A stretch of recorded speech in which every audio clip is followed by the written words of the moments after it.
Carta do apóstolo Paulo aos Efésios, capítulo 3.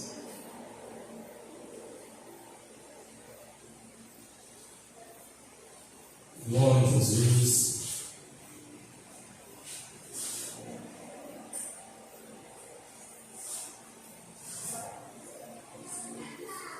Todos encontraram?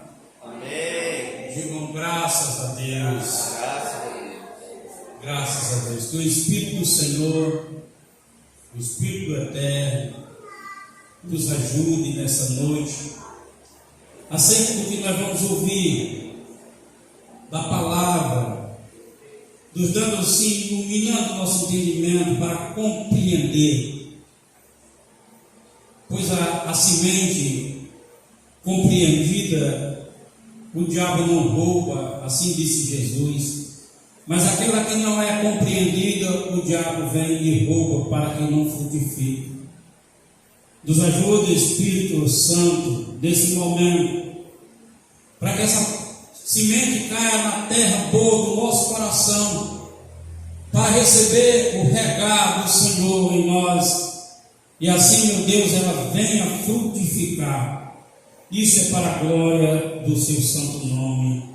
E pode dizer amém. Amém. Capítulo 3, versículo 14.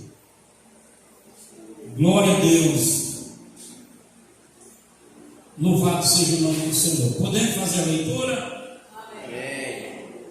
Por causa disso, por causa do propósito de Deus, por causa disso, me ponho de joelho perante o Pai de nosso Senhor Jesus Cristo, do qual toda a família nos céus e na terra toma o nome, para que, segundo as riquezas da sua glória, vos conceda que sejais corroborados com poder pelo seu Espírito no homem interior, para que Cristo habite pela fé no vosso coração, a fim de estando arraigados e fundados em amor, poderem perfeitamente compreender com todos os santos qual seja a largura e o comprimento e a altura e a profundidade,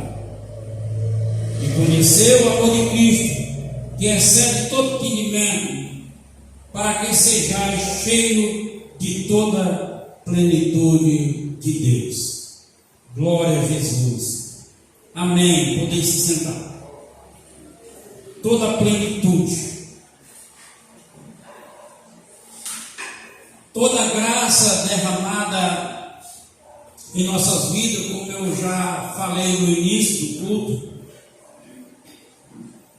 a graça que é manifesta, preveniente, que ela é preventiva, a graça que é restauradora e a graça que é santificadora. E hoje, antes de trazer ao nosso coração, em nome do Senhor Jesus, eu quero trazer nessa noite que Deus me deu como revelação dessa palavra, o entendimento, o sentido da intenção do apóstolo Paulo escreveu à igreja, e como essa carta é universal, também é para nós. Mas antes de iniciar a mensagem, eu quero falar de um testemunho. Eu peço, por favor, que vocês prestem atenção aqui, que eu quero falar de um testemunho. Eu já contei algumas vezes, mas esse testemunho, ele foi muito relevante na minha vida, até mesmo quando eu não era crente. Porque esse testemunho foi relevante porque me abriu os olhos para Deus. Há muitos anos atrás, quando quando eu estive com ela no hospital, fazendo tratamento, que ela estava com câncer, na mesma enfermaria havia uma mulher, por nome Maria. Maria alguma coisa, que eu não lembro. E também ela tinha uma criança que fazia tratamento de câncer. E quando nós chegamos nessa enfermaria, uma mulher chegou para mim, e para Josilde, especialmente para Josilde, e disse: mãe, eu vou dar um conselho. Não deixe aplicar essa tal de quimioterapia que sua filha morre. Eu já perdi 2 filhos esse mês aqui, um filho e uma filha. Na aplicação da quimioterapia, ele não resiste e morre. Não deixe. E Josilde ficou apavorada. E eu, para confortar ela, disse: Josilde, os médicos não vão matar uma criança, eles vão fazer o que acham que deve ser feito para alcançar a melhora. Nós não temos outra alternativa, nós vamos aplicar o medicamento. Eu vou autorizar aplicar o medicamento. Enfim, foi dada a quimioterapia, correu tudo muito bem, com a minha filha e com o filho dessa mulher. Porém, essa criança, toda vida que tomava a quimioterapia, o filho dessa mulher, dessa irmã, ele entrava num processo de morte. E aí é onde entra o testemunho dessa mulher, que fez peso para mim, foi um peso de valor, como um pico de glória. Aleluia. Na hora que o menino dela estava em estado de morte, que na enfermaria a equipe médica chegava, eles cercavam aquela cama com uma proteção para os dedos lá de fora não ver. E ela ficava do lado que a portinha que eles tinham feito, fechando, ela ficava vendo. Mas ela pegava uma harpa cristã e louvava isso aqui, ó. Ela sentada, os médicos apavorados para o menino não morrer, ele corre. Ela louvava isso. Foi na cruz, onde um dia eu vi meu pecado castigado em Jesus. Foi ali pela fé que meus olhos abri, e agora me alegro em sua luz. Ela cantava isso repetidamente enquanto o menino estava em processo de morte, o médico tentando salvar. Quando ela terminava o louvor, que o processo findava e o menino tornava em vida, ela cantava novamente e ela pegava o nome do filho dela e dizia, eu não lembro o nome da criança: meu filho, você é de Jesus. E como isso se repetiu, não foi só uma vez, me chamou a atenção. Então a Emily tinha um caderninho para escrever um diário. Eu peguei o diáriozinho, peguei o lápis, pedi a harpa, pedi o que ela estava cantando, ela me mostrou o que era e eu copiei. E quando a Emily não estava bem, eu sentava perto dela e eu cantava. Mas a questão não é cantar, a questão é entender o que eu estou cantando. A questão é compreender o que eu estou fazendo. E eu não tinha entendimento, nem compreensão, não entendia. Eu cantava para olhar para ela, se ela não estava morrendo, era uma preocupação só. E aquela mãe, tranquila. E um dia eu me inquietei e perguntei a ela: ô Maria, por que você fica tão tranquila nessas horas? Ela disse: é porque eu conheço o meu Senhor Jesus Cristo. E eu conheço, eu entendo o seu amor. Foi a resposta que ela me deu. Bom, a Emily recebeu um milagre, como vocês todos sabem, conhecem ela. Mas a criança dela faleceu. A criança dela faleceu. Então, a importância desse refrão desse testemunho dessa mulher é justamente o que Paulo nos escreve. Compreender o amor de Deus. Porque com crente a gente vive uma correria de conquista, de alcançar objetivos. É uma corrida tão desesperadora que esquecemos de ter uma observação, observar o pilar da história da nossa vida, o amor de Deus. O amor de Deus, ele é o pilar. Se você tem uma história como crente que seja legal ou não seja, que seja obediente ou que não seja, mas que você vive como crente, é porque o amor de Deus lhe alcançou. E você fique certo de uma coisa, que se você permanecer nele, porque a Bíblia diz, se você permanecer nele, essa graça que se manifesta em forma de prevenção, ela está acontecendo na sua vida. Você erra e entra a graça misericordiosa para a prevenção. E você continua, em algum momento, há um lapso na sua mente, um desejo de mudança.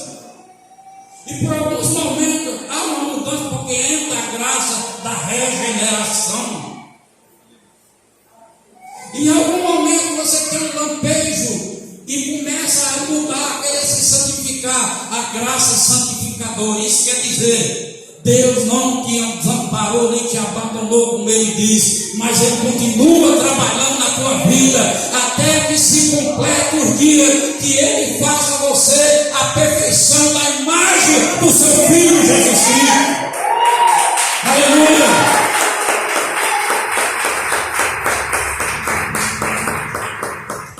Diga comigo, fé. Fé. Com força. Fé. Fé. Crer. Crer. Para agir. Com confiança. Aquela mulher não só tinha fé. Aquela mulher cria, acreditava, creia em Deus e confiava em Deus.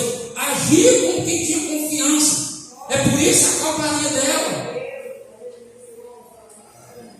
E eu sei que muitos de nós, por não conhecer,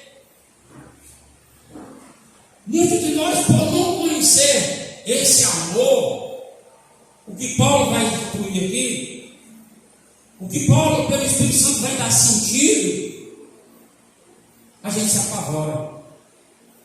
E nós sabemos que João escreve na sua primeira carta, 4:19, que o amor lança fora todo medo. De que é esse amor? É o amor da mãe pelo filho? É o amor da mulher para o homem? É o amor de Deus que é derramado no nosso coração.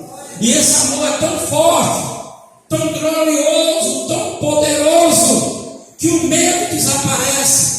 E surge, brota no coração do cristão uma confiança tal que mesmo os olhos não vendo saída, mas o coração está fincado, firmado e diz: eu espero em Deus, porque Ele, Jesus, é a minha esperança. E como o homem no passado disse: eu saí nasci nu. Eu posso voltar nu. Eu posso até voltar nu e vou voltar nu. Mas ele sabia que Deus estava com ele. Saiu dessas condições. Portanto, o apóstolo Paulo, para motivar, incentivar e inspirar o crente, ele disse: me ponho de joelho diante perante o Pai. sabemos que a nossa fé nos leva a isso. Quem de nós toma Deus por Pai? Você toma Deus por Pai. Você aceita Deus por Pai. O que Paulo está com a intenção nessa revelação, que ele diz que todos da terra tomam Deus por Pai, tomam o nome dele por Pai nos céus e na terra. O que Paulo está referindo-se e o que ele está fazendo nesse momento, por essa inspiração, é que nós, pela fé que recebemos Deus por Pai, nesse momento nós estamos transcendendo o visível para o invisível. O que é material para o imaterial. O que os olhos não vê, o que os ouvidos não ouvem, que o coração não sondou ainda. Aleluia! Mas ele, a fé, faz crer que você ora e ele ouve. Como João escreve, a minha confiança é essa, que eu oro e ele ouve, quando eu oro segundo a sua vontade. E se nós entendermos o amor de Deus, relatado aqui por Paulo, se nós tivermos essa compreensão, você vai deixar de ser egoísta para orar somente por aquilo que lhe interessa a seu favor. Mas você vai orar a Deus por aquilo que Deus interessa. É interesse dele em você. Aleluia. Então Paulo disse: eu me ponho de joelho diante do Pai. A história mostra, revela que o judeu não tinha muito costume de ajoelhar-se. E tampouco o costume de repetir a oração. Ele faz uma oração e pronto. O sentido de Paulo falar de joelho não é conotando de posicionamento de como se deve orar. É o sentido é o sentido do gesto que demonstra para Deus o que você está querendo com aquele gesto. Observe que na Bíblia há muitos homens que vêm e prostram diante de Jesus e o adoram.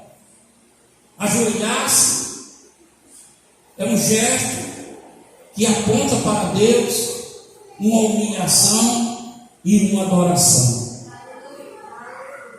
Mas não importa se você não ora de joelho, porque o que importa realmente é a sinceridade do seu coração.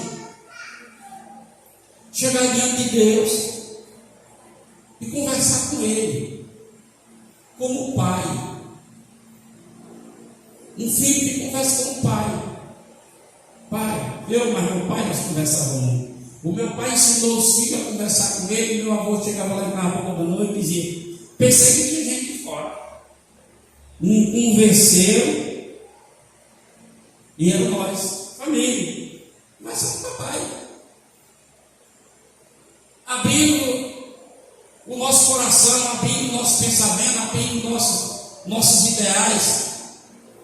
E quando Paulo diz: eu me joelho diante de Deus, do Pai, que é Deus, ele se ajoelha para revelar para ele as intenções, os sentimentos e os desejos que estão no seu coração para ele.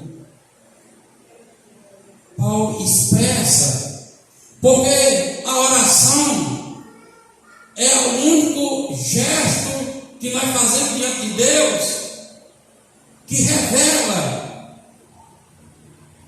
o que nós pensamos, o que nós queremos.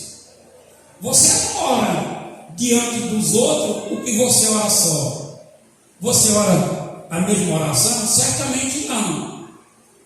Diante dos outros, você pede o perdão de um pecado, você não perdoa tal pecado, perdoa o pecado. Mas quando você está só, normalmente, ou pelo menos, o correto é você dizer: Senhor, o meu pecado é esse aqui, me perdoe. Me ajude para que eu não seja repetitivo. que eu não seja intencional em praticar ele. Mas caso venha a acontecer, seja porque a minha limitação, a minha fragilidade permitiu. Mas eu não concordo com ele, aleluia. Porque a Bíblia diz que aquele que pratica o pecado, ele deixa o pecado, ele confessa e deixa, esse alcança misericórdia. Aleluia.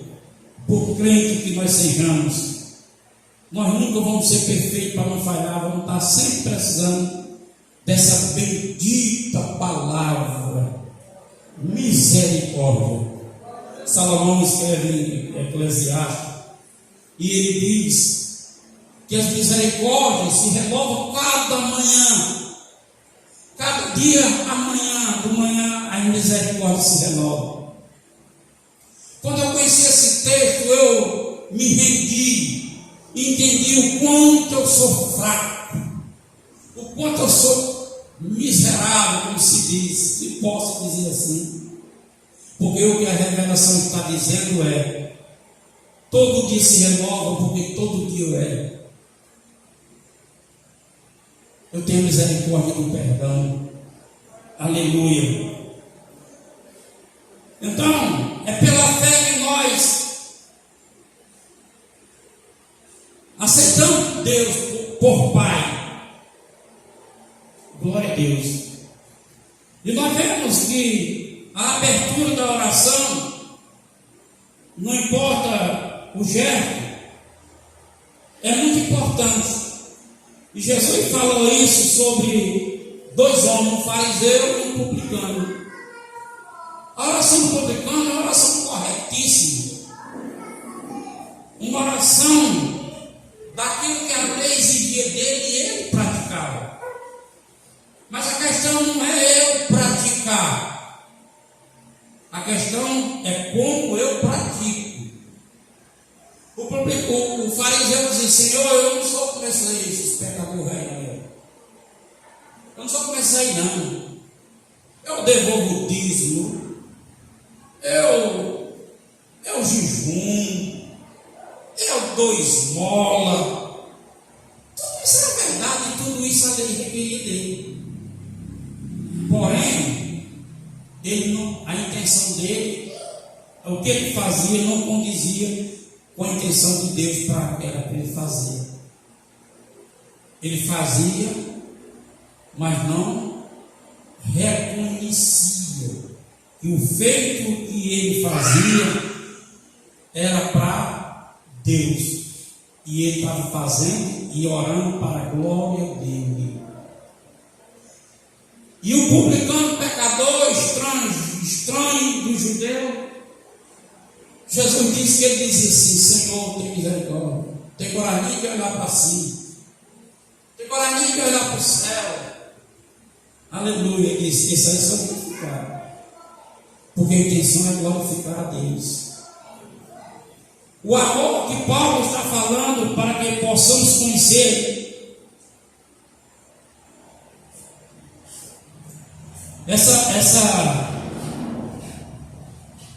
esse amor, quando nós entendemos isso, irmãos, como ele diz aqui, para compreender, poderes perfeitamente compreender com todos os santos qual é a largura, a profundidade, qual é a largura, o comprimento, a altura e a profundidade, para que a gente possa ter dimensão desse amor, para que a gente possa ter dimensão do amor de Deus. Porque, irmãos, a falta da dimensão do amor de Deus, quem se considera afastado por uma falha, porque os ensinos de alguns ensinadores ensinam que se você não se comportar assim, não agir assim, sempre desviar, a pessoa pode estar desviada do conceito daquela doutrina, daquele ministério, mas ele não está desviado, porque essa pessoa que quebrou essa regra, ele ainda quer Jesus, ele ainda quer Jesus. Mas aí diz, você está desviado. E para eu conhecer a dimensão do amor de Deus, eu lembro de um irmão. Esse irmão tinha um filho, esse filho hoje em dia é uma bênção, mas ele era muito trabalhoso. E uma noite, esse garoto se desentendeu dentro de casa, com a mãe, com o irmão, o outro irmão dele é bem tranquilo. E o pai lutou com ele e foi preciso se agarrar com ele. Entrou em luta corporal. E foi preciso pegar ele pela goela e levantar assim na parede, sustentar ele assim até ele perdeu o fôlego dele. Ele chegou na casa de um presbítero e eu estava lá. Ele estava chorando. Eu perguntei por quê. É que eu vim comunicar para o presbítero, para comunicar para o pastor que eu estou desviado. Você se desviou, irmão? Foi que eu ouvi, foi contar a história. Não, irmão, você se desviou não. A Bíblia diz que como homem você age como homem. Claro que primeiramente como pai espiritual você organizou e pelejou. Mas você tem que tomar uma providência como homem.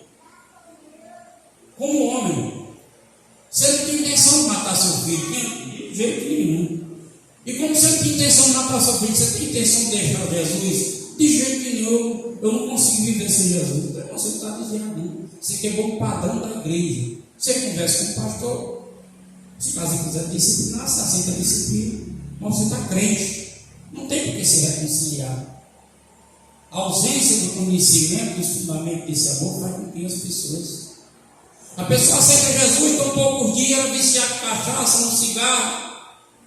De repente ele não consegue a tentação, fuma um trago, bebe uma dose, está desviado.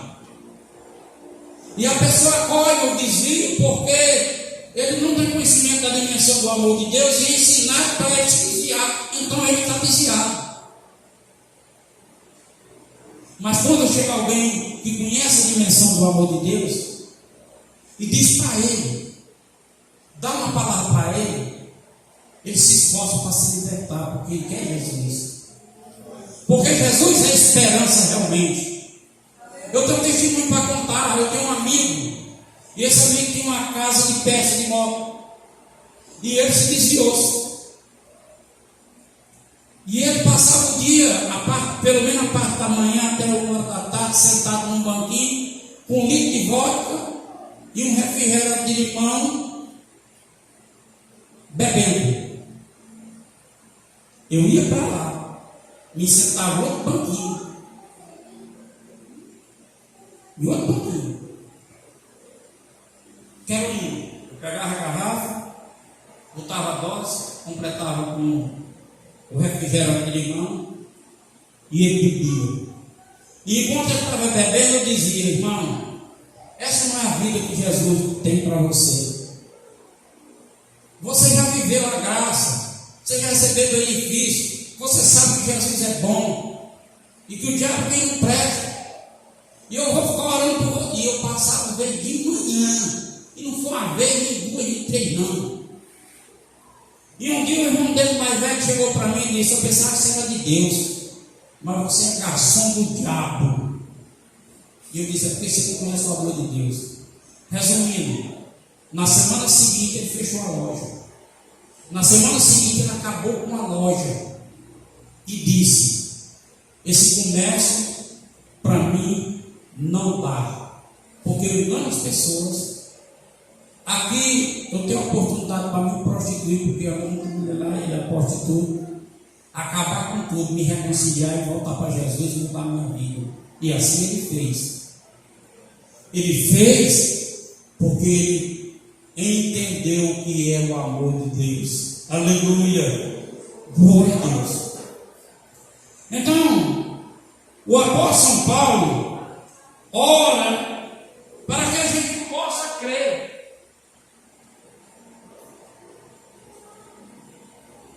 Ora para que a gente possa crer. A gente possa crer.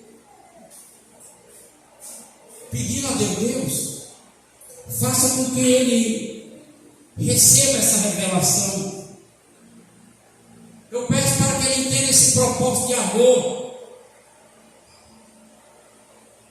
Que ele entenda esse propósito de amor. No dia que você entender isso, irmão, você suporta, você fica com um ditado popular, você é cascudo, é casca dura. Um homem como eu, pela graça de Deus, pela bondade dele e sua misericórdia, o diabo ele monta estratégia todo dia para acabar comigo, com o meu ministério. Porque eu vim do Egito, eu vim do domínio de Faraó, eu vim de um lugar que eu era escravo, aleluia. Mas eu compreendi que o amor de Cristo é maior do que os benefícios que Satanás pode oferecer. E eu me apeguei a esse amor.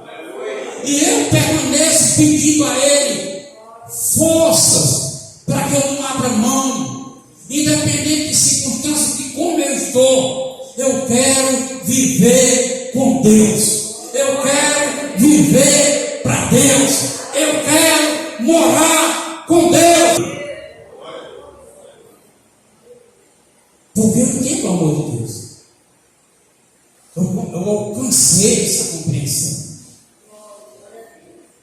Então Paulo disse: se você conhecer essa largura, o comprimento, a altura, a profundidade, tudo isso, você vai receber a plenitude do amor de Deus. Você vai receber a plenitude do amor de Deus por nós. Receber por nós. Sua bondade, sua benignidade, sua generosidade. Ele cumpre e vai realizar o melhor em nós. Pode você crer isso, irmãos? Você pode crer que esse amor de Deus, você conhecendo isso. Agora, para isso, por isso que Paulo diz, para que sejam corroborados, conhecer para que seja corroborado. Corroborado, qual é o sentido de corroborado, meu Deus do céu? É confirmado. Confirmado o poder de Deus no espírito interior. Não está fora, não está longe, está dentro de você. E quando você entender isso, esse poder se manifesta. Esse poder age, aleluia, e começa a se concretizar na sua vida. Tudo aquilo que é prometido por Deus para você, não precisa você ficar correndo atrás, porque a promessa diz: as bênçãos correrão atrás de ti. É preciso apenas crer, aleluia. A gente fica correndo atrás de bênçãos. Não precisa. A bênção corre atrás de ti. Aleluia. Glória a Deus. Para que seja corroborado pelo poder do Espírito interior. Muitos crentes não têm esse conhecimento. Muitos crentes têm uma fé louca da igreja, vivendo ao acaso de uma fé louca, de um ensino sem fundamentos bíblicos. Você tem que estar fundamentado. É por isso que Jesus diz: é para conhecer, para compreender. Mas por que isso, pastor? Jesus, quando fala a palavra do semeador, ele diz, se você, 13:19 de Mateus, ele diz: se você não compreender, o diabo vem e rouba. Deus te dá, o diabo vem tira. Deus te dá, o diabo vem tira. Deus te dá, o diabo vem tira. Deus te dá e o diabo vem tira. É tempo agora a gente dizer: acabou a farra, capeta. acabou a farra, Satanás. Agora eu compreendo a grandeza desse amor, a altura, a largura, o comprimento, a profundidade. Eu agora estou completo pelo Espírito que está em mim, dessa plenitude de Deus. Aleluia, glória a Deus. Eu quero dizer, Paulo diz, poderes perfeitamente, versículo capítulo 3, poderes perfeitamente compreender com todos os santos, qual seja a largura, o comprimento, a altura, a profundidade, e conhecer o amor de Cristo que excede todo entendimento, para que sejais cheios de toda a plenitude de Deus. Até hoje, muitos cristãos dizem assim: eu não entendo, Deus dá o filho. Jesus, eu não entendo. Você não entende porque falta isso aqui. Quando você entender isso aqui, qual é a largura, qual é a altura, qual é o comprimento, qual é a profundidade, ele excede a todo o seu entendimento. Quer dizer, o seu entendimento não vale nada. Você apenas crê nesse amor, se envolve com ele, e Deus começa a operar na tua vida, e sua vida começa a mudar, não para agradar você, mas para agradar a Deus, não para agradar o mundo, mas para agradar o reino, não para agradar a outra, a não ser aquele que é o seu Senhor. Aleluia!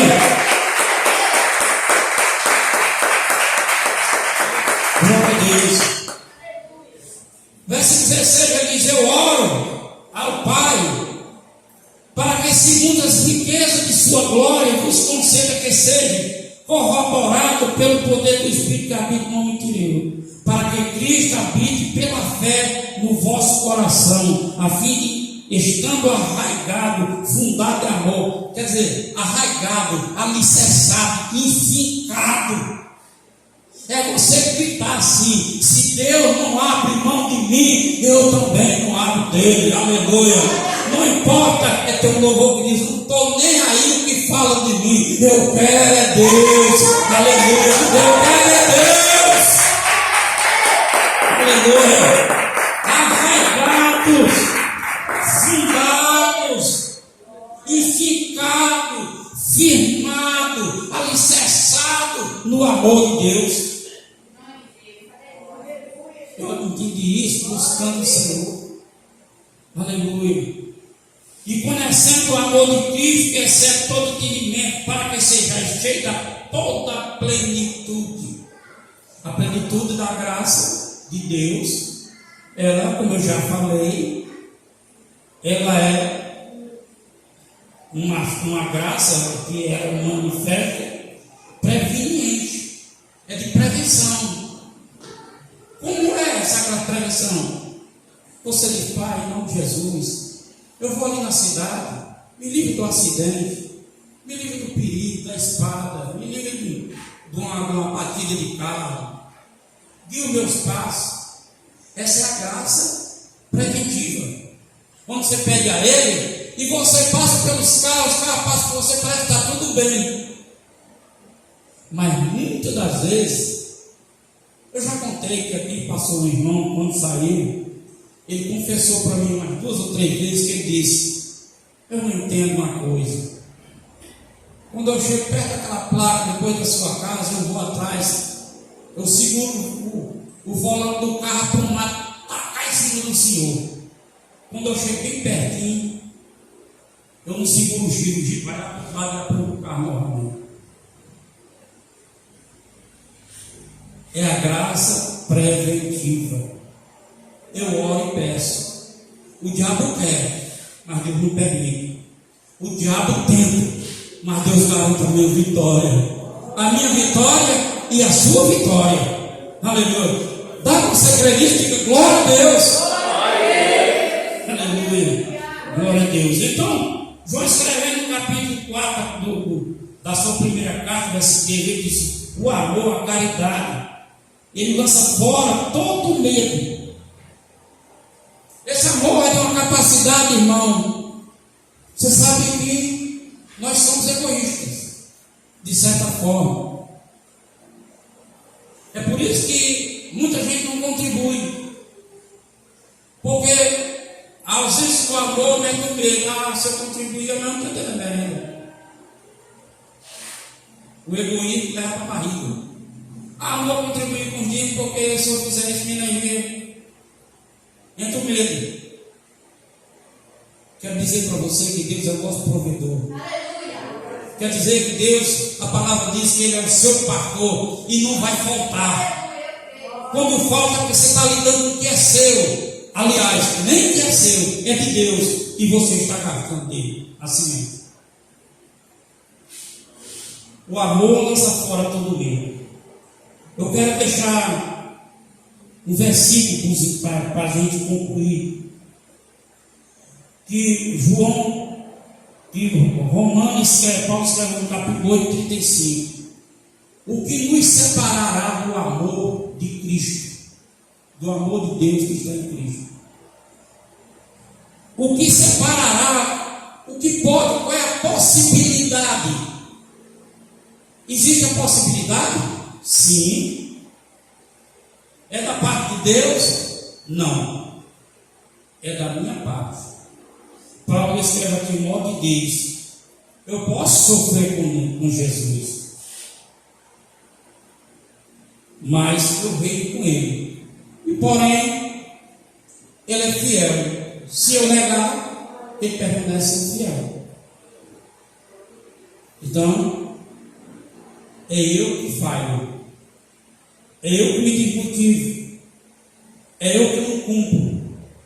É em mim que surge o medo. É em mim que surge o egoísmo. E impede esse amor operante na nossa vida. Também Romanos 5, 8 e 9 ele diz. Eu quero ler com os irmãos Romanos 8 e 9. Ou Romanos 5, 8 e 9.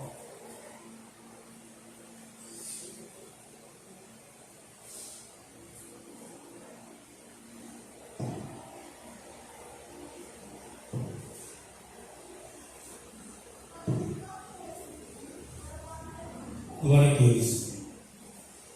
Mas Deus prova o seu amor. Deus prova o seu amor para conosco. Prova para quem? Diga para mim. Deus prova o seu amor para mim. Deus prova o seu amor para mim. Em que Cristo morreu por mim. Diga aí, por mim. Isso. Sendo eu ainda pecadores. Quando nós éramos inimigos de Deus, o amor de Deus nos alcançou. Aí tem não. Logo, muito mais agora. Quer dizer, eu sendo inimigo de Deus, eu sendo desviado, eu sendo pecador, eu vivendo cheio de capeta, o amor de Deus provou me acolhendo. Agora, logo, muito mais agora que somos reconciliados, justificados pelo seu sangue. Muito mais agora. O que Deus tem para mim e para você não é pouco, irmão. Porque o que nós recebemos não foi tudo. Deus tem mais. Aleluia. Muito mais agora, sendo justificados pelo seu sangue, seremos por ele salvo da ira.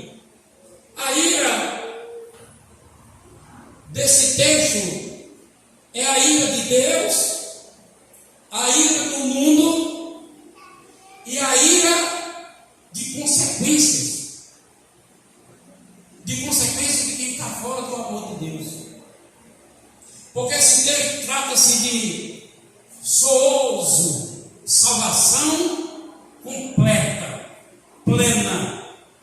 É a palavra desse texto, sozo, salvação plena. Ele, com a graça, nos previne, nos restaura e nos santifica. Nada de nós fica fora do Senhor. Aleluia. E ele tem mais. João 15. Glória a Deus. João 15 e 13. Eu quero que vocês abram aí em João 15 e 13, para nós concluirmos. concluir.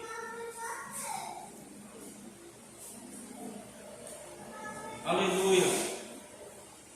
Graças a Deus. João 15:13.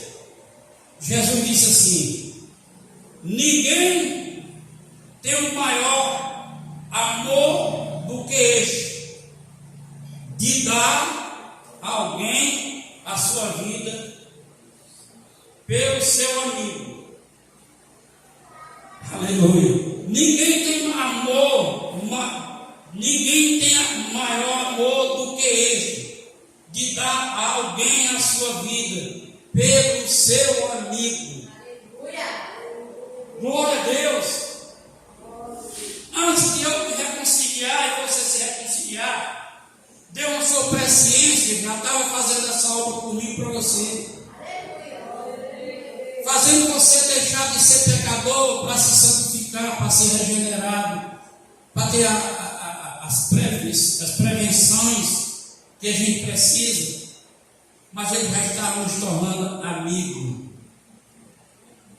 E ele diz: estou dizendo isso porque o escravo, os que ficam fora, mas o amigo tem acesso à casa. Aleluia. O amigo vem para dentro. Glória a Deus. O amigo vem para dentro.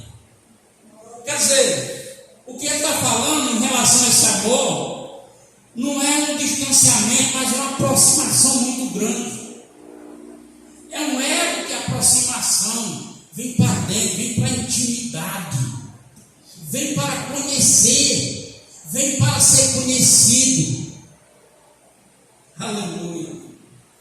E quando você é conhecido, os céus também foi apresentado a você. O inferno também foi lhe apresentado a você. E ali, diante da sua vida em Cristo, os demônios andam em derredor, bramando como um leão, procurando uma brechinha. Mas esse amor é Deus que nos tem amado. Diz que tem um anjo, uma proteção divina, a extensão de Deus que está ao seu redor, para que esse inimigo não lhe toque. E porque ele sabe que a sua força é pequena, a sua capacidade é limitada, mas tudo em Deus é poderoso. É o El Shaddai, aleluia, o Todo-Poderoso. Portanto, aquele que foi, será e é, que tem a chave que fecha e que ninguém abre, que abre e ninguém fecha. Ele está sentado ao trono, ele vive, ele foi morto e agora ele vive. Ele é Senhor dos céus e é Senhor da terra daqueles que o atêm. É Ele que garante a tua bênção, é Ele que garante a tua vida, é Ele que garante a sua eternidade. Aleluia! Glória a Deus! Então Paulo, ele entrega essa revelação à base pela sua oração, para que os crentes entendam a revelação, queira essa vida e haja com fé, com crença e com confiança, e assim conclui a nossa vida com Deus, uma vida com Deus. Aplauda Jesus.